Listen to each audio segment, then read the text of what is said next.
Poolisiin federaalaa namoota beekamoo fi artistoota dhaabbata Fenteek Investmentii hundeessan waliin wal dhahuu birri biiliyoona 1.7 ta'uun shakkii irratti himannaa banuu beeksise. Dhaabbatichi kan hundeeffame obbo Daani'el Yohaannis Iyyesuusiif Girmaa'ee Gabra Miikaa'el jedhamanii yoo ta'u, hundeessitoonni dhaabbatichaa kun namoota beekamoo fayyadamuun namoota 1,200 ta'an irratti miidhaa maallaqaa birri biiliyoona 1.7 ta'u qaqqabsiisaniiru jechuun shakkaman.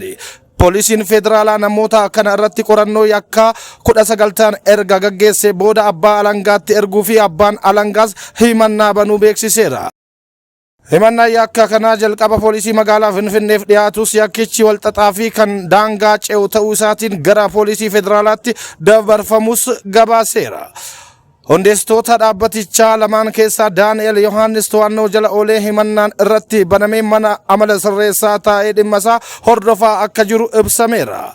Girmaa'ee Gabra Maariyaamin garuu ammallee to'achuuf hordoffiin godhamaa jira jedhame. Namni kun bara 2010 waancaa addunyaa Afrikaa kibbaatti qophaa'ee tureen walqabatee lammiilee gara imalan daawwachuu fedhiif haala mijeessineerra jedhe maallaqa miiliyoonaan lakkaa'amu sassaabee biyyaa badee akka ture poolisiin galmee yakka isaarraa hubachuu ibseera. Shakkamtoonni lamaan namoota 1,200 ta'aniin ji'oota 3 keessatti abbaa konkolaataa isin goona jechuun jalqaba walakkaa gatii 950 harkaa fuudhee walakkaa isaa hafe ammoo liqaa waggaa 5 keessatti dhala malee kaffalamuu baankii waliin mijeessuun akka irraa sassaabamu amansiisee akka ture poolisiin ibseera.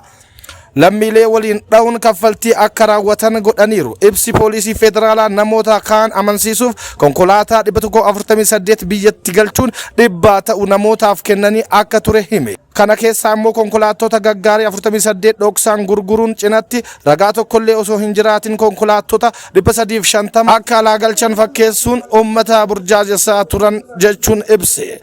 Dabalataan konkolaattonni bakka hin jirretti konkolaattota 400 buufata doonii Jibuutii gaaniiru adeemsa gara biyyaatti galchuu irra jirra jechuun uummataaf odeeffannoo sobaa kennuu poolisiin mirkaneeffadheera jedhe.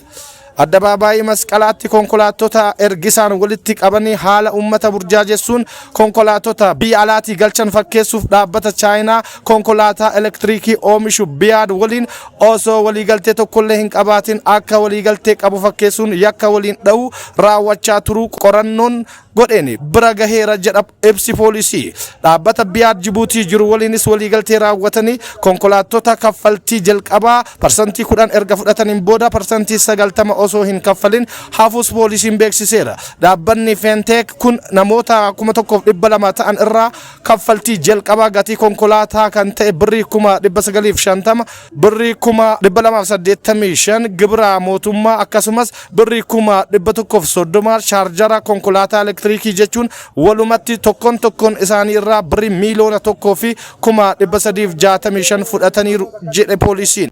Artistoonni fi namoonni beekamoon maaliin shakkamoo ta'ani? Poolisiin federaalaa hundeessitoota dhaabbatichaa lamaan cinatti artistoonni fi namoonni beekamoon 7 yakka kanaan wal qabate to'annoo jala ooluu beeksiseera.